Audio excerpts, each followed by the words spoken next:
Yo, yo, yo, yo, je suis très heureux, très content de vous retrouver dans la SSA Storytime Show à Mevia. Aujourd'hui, on va parler du rappeur Mike Flames. Mike Flames qui est l'un des rappeurs les plus prolifiques de sa génération. Ça fait des années qu'il est au top dans le game togolais. Entre clash, polémique, coup bas, il a su se hisser au sommet au point de s'autoproclamer le président du rap game.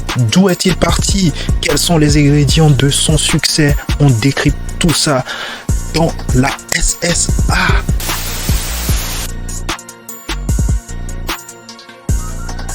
Mike Flames, de son vrai nom Abdallah Nassir, est né le 11 juin 1987 au Togo, plus précisément à Lomé. Il commence sa carrière tout jeune en 1998. Il commencera avec le groupe Shailiro sous le nom de Shadow. Et oui, Mike Flames au début ne s'appelait pas Mike Flames, mais plutôt Shadow. Voilà. L'aventure ne va pas durer avec Shailiro puisqu'il sera dans ce groupe entre 2000 et 2003.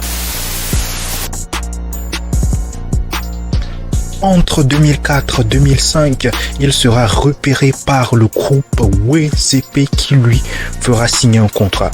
C'est là qu'il devait sortir un album. Mais Speezy, un de ses potes, va lui proposer de former un groupe avec lui. Après avoir négocié avec le groupe WZP, la création du groupe BC Warriors va se concrétiser. Ils seront donc trois, Speezy, Mike Flames et Richou Kingston, qui n'est plus à présenter dans le game togolais.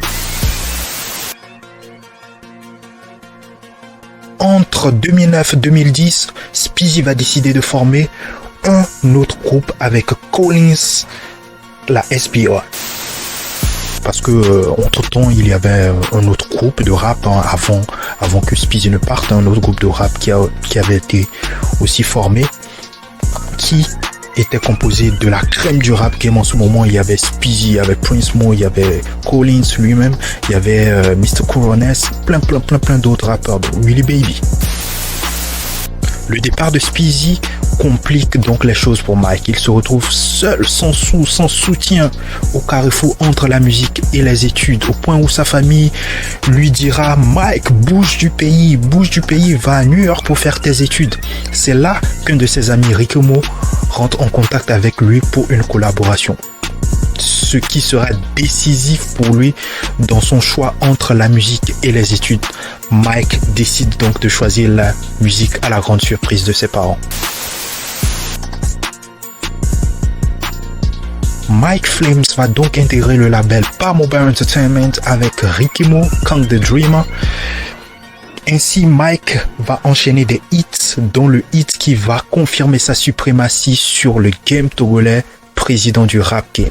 En 2015, Mike devait faire sortir son album solo, mais va se faire freiner par le flop de l'album de groupe qu'il avait fait avec Rikemo et Kang the Dreamer. Étant un fin stratège, il va décider de privilégier le business au show, au point de limiter ses sorties musicales et de repousser incessamment la sortie de son album, au point que le slogan Album Agbana, faisant référence à l'attente de son album, va devenir viral. Ok, l'histoire de vous album Agbana.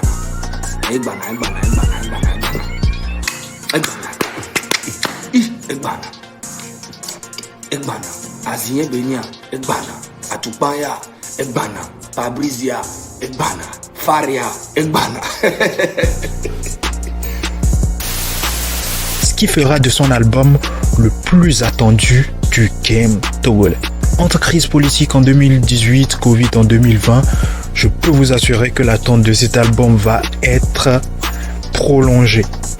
Certains pensent que cet album sera un classique à la hauteur de l'album hip-hop grand format d'Ali Jazz, la légende du hip-hop togolais. Ce qu'il faut retenir de son parcours, c'est donc le succès, la persévérance et la foi en ses rêves. Il a tellement charbonné qu'il a été même validé par la légende du rap togolais, Ali Jazz. Voilà. Nous sommes à la fin de la SSA du jour. N'hésite pas à t'abonner et à activer la cloche de notification si tu as aimé ce contenu. D'ici là, on se retrouve la prochaine. Dites-moi en commentaire quels sont vos avis par rapport au parcours de Mike Flames? Qu'est-ce qui vous a plus plu chez Mike Flames? Quel est votre son préféré chez Mike Flames, hein, bien sûr? Et aussi, quel artiste voulez-vous voir dans le prochain SSI? Dites-le moi en commentaire. D'ici là, je vous retrouve la prochaine. Cheers!